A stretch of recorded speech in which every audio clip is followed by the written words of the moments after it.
Welcome, everyone. This is another edition of Living with the Times. This week's Torah portion is Parshat Truma. And here we begin the description of the tabernacle, the Mishkan, that God commanded us to build in the desert.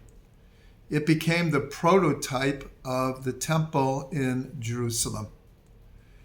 And each part of the Mishkan, every color, every dimension, every material, where everything was placed, represents the actual macrocosm and microcosm of the world. One of the most important parts of the tabernacle was the Menorah, the seven-branched candelabrum. It is highly symbolic, and here we'll touch on just a bit of the inner meaning of the Menorah. The menorah was seven-branched. It had one central trunk and three branches on either side. And so here we have a relationship between 6 and 1.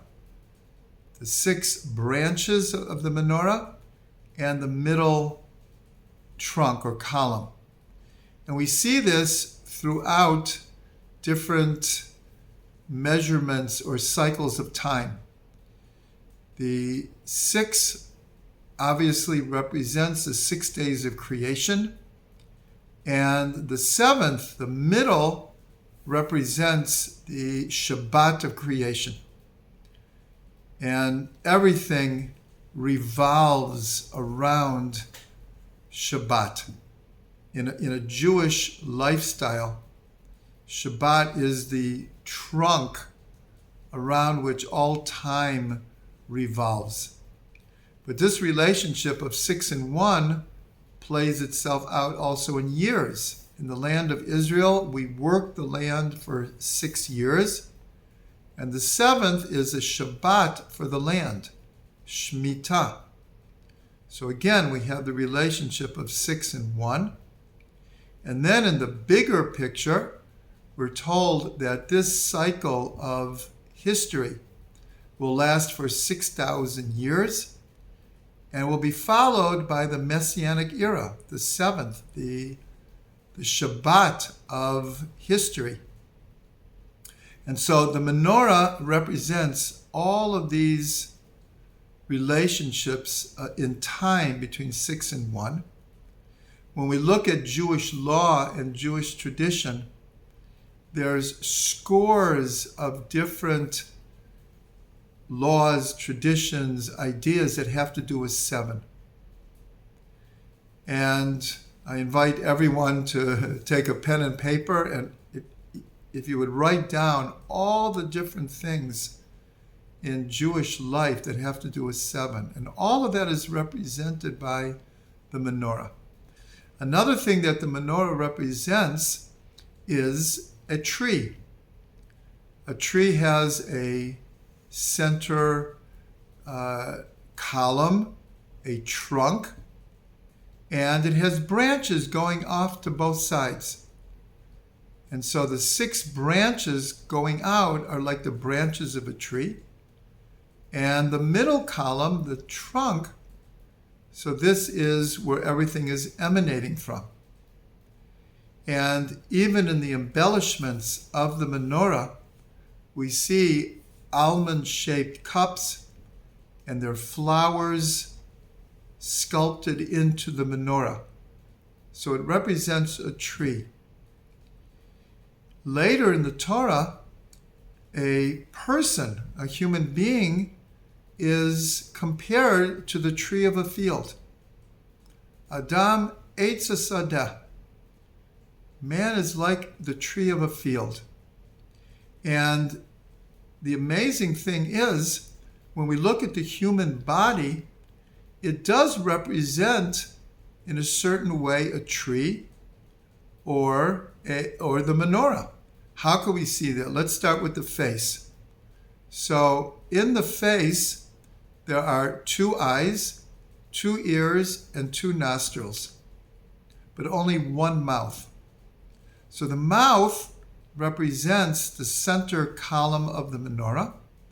And on each side, we have 3. We have the right eye, the right ear, and the right nostril.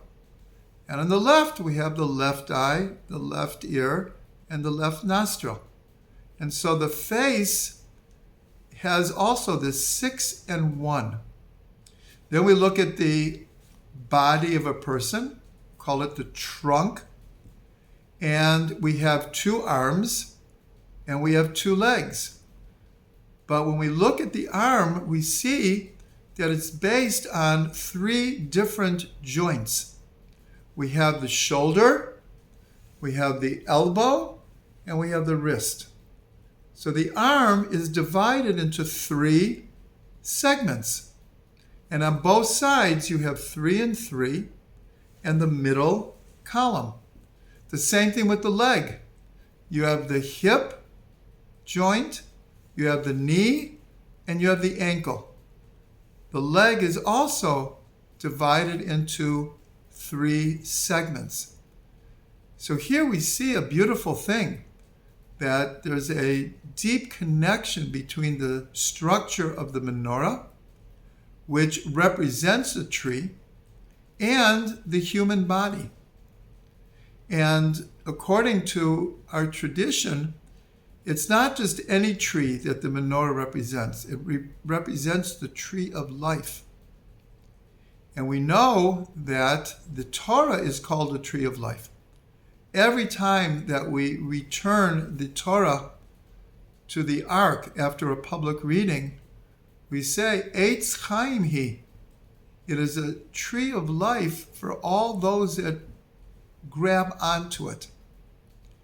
And so a person is like a tree, but on a deeper level, what the Torah wants from us is for us, as it were, to be walking Torahs. Meaning, it's not just that we learn Torah, or we keep the mitzvot, or we live an observant life. The idea is that we should integrate the Torah so deeply into our beings that we become a walking Torah.